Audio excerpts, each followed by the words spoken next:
এটা আজকে আমি বিয়ে বাড়িতে পরে যাব। এটা তাড়াতাড়ি করে সাইড করে রেখে দিই, নইলে ওই কুচুটে ননদটা দেখতে পেলে শাড়িটা নিয়ে চলে যাবে।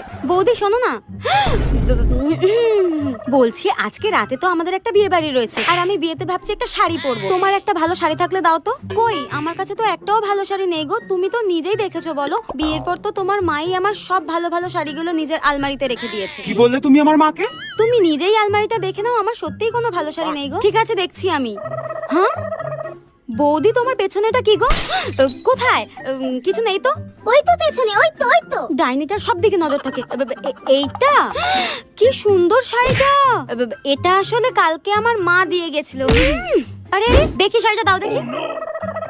ওয়াও, শাড়িটা কি সুন্দর। আর তুমি ইচ্ছা করে লুকিয়ে রেখেছিলে না? ডাইনি, শাড়িটা দে বলে দিচ্ছি। যাই হোক, শাড়িটা আমি পরে যাবো বিয়ে বাড়িতে, তুমি অন্য কিছু পরে যাও। লুকিয়ে রাখা ভালো লাগে না। কুচিতে ননদের মনে হয় গলাটাই টিপে দিই। ডাইনি দেখি একটা।